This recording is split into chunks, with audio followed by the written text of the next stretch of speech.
When you hear the words gacha game, you probably think of many negative connotations that are associated with the label, such as pay-to-win mobile game, gambling addiction, anime waifu collector, or as they say nowadays, gooner game. Ugh, I hate that phrase. And honestly, if this is your only impression of gacha games, I can't even say I really blame you. I mean, there is quite a bit of slop in the gacha market. But within this genre, there are also many genuinely great RPGs that have more heart than a lot of $70 AAA titles, and they're literally free.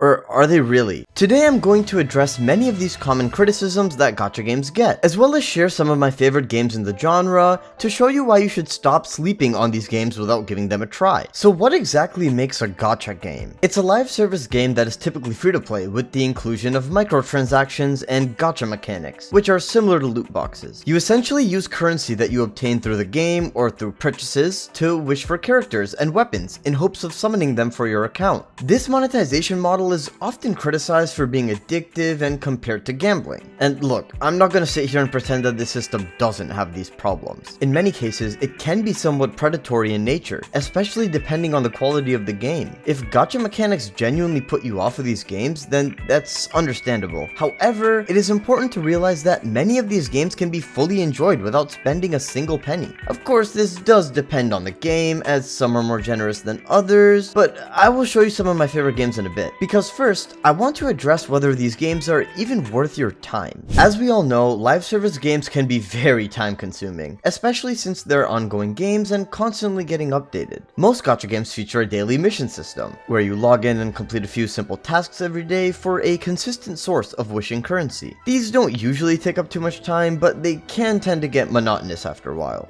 There is also usually a stamina system that refills over time, but with a cap on how much you can hold daily. You often need to spend it on combat missions in the game to upgrade your characters and weapons. On top of this, the accessory systems found in these games are also RNG based, and you can spend quite a while farming for endgame level equipment. This can make building your teams a little grindy. However, it is important to note that you don't usually need to invest a crazy amount of time and effort to complete most of the main content in these games. If you want to clear the endgame content, then yes, you probably will have to grind a ton. But that is entirely optional at the end of the day, which is why I'm going to offer you my biggest piece of advice for playing these games. Finish all the main content, play as much of the optional content as you'd like, and then just move on to a different game until the next major update. Seriously, treating gacha games like single player games that happen to get expansions every few months is in my opinion the best way to experience them and avoid burnout, especially if you plan to play multiple of them. Of course, if you do find a game that you love and you want to grind every day to get new characters and play the endgame modes, then by all means go for it. But remember that it's okay to take your time or even stop playing altogether if you're no longer enjoying it. Characters will always come back and new ones will keep being added, so don't worry too much about missing out on them. Remember that FOMO is like a trap found in all live service games, but you wouldn't fall for that trap because you're better than that. You don't care about missing out on anime characters.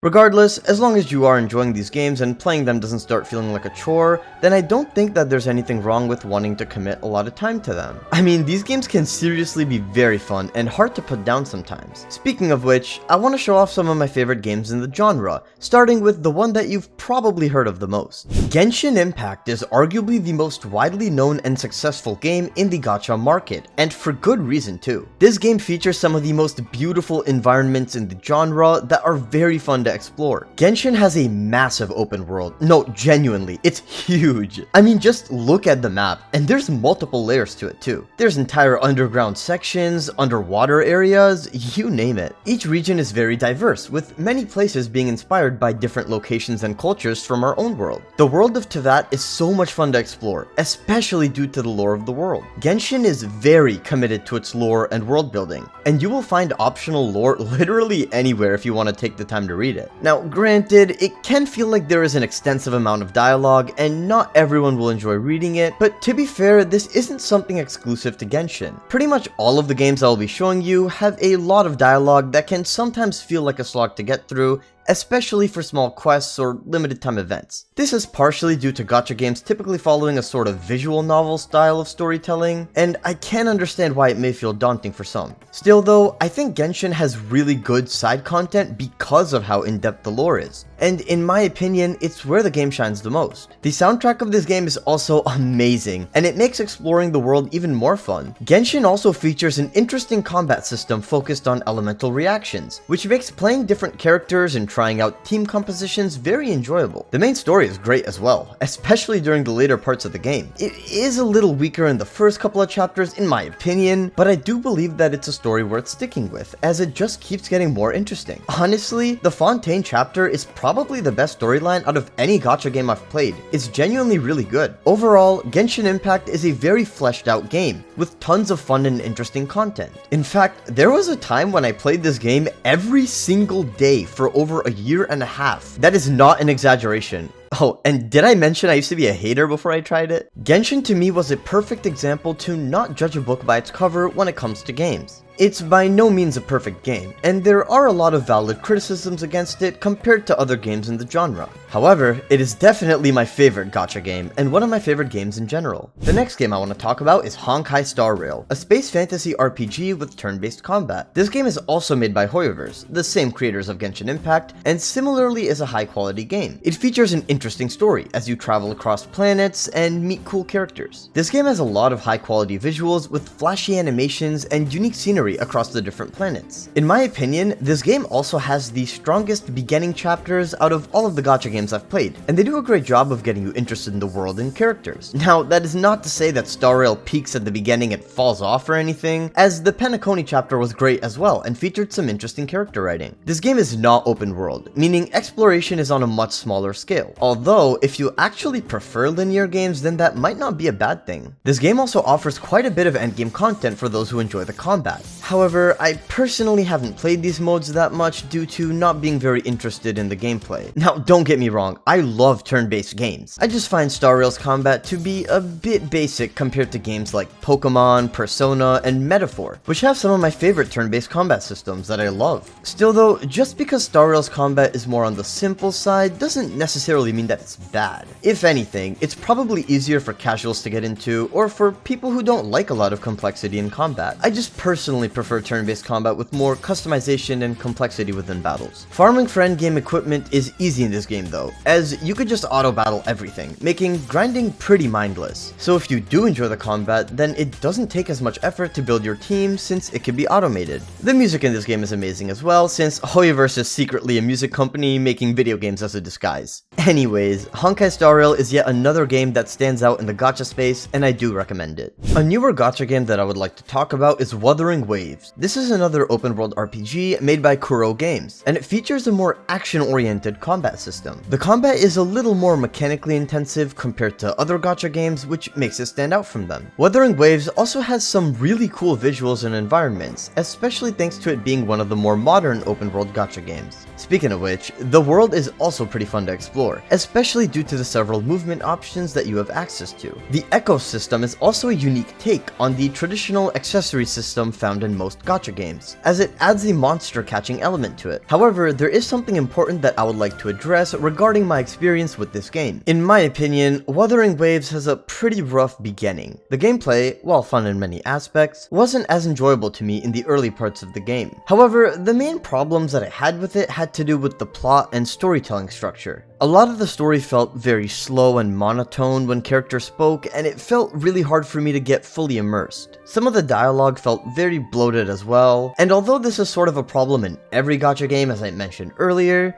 I did feel it a lot more in this one. Thankfully though, Gacha Games has made a lot of improvements to these issues that I've had. For one, they've added a skip button, making side quests feel much less of a chore to complete. However, the biggest changes come from the Renasida update, which I believe is a massive improvement for basically the entire game. This new region has been a lot more fun to explore, with more unique puzzles, supply chests that are convenient to hunt down, and literally being able to fly everywhere. And although I haven't gotten too far into the story, from what I have played, it feels a lot more engaging compared to before. Wuthering Waves is a game that I am glad I gave a second chance to. It is the gacha game that I've played the least, but that's only because I find it hard to keep up with 2 open world gacha games at once. But if this is a game that interests you, then I do recommend it. The final gacha game that I would really encourage you to play is Zenless Zone Zero. This is the newest and most ambitious game made by Hoyoverse, and it is by far the most polished gacha game I've ever played. The game has a very unique art style and setting compared to the traditional fantasy theme of the first 3 games I talked about. ZZZ is set in an urban city and is a bit more grounded overall, which is very refreshing.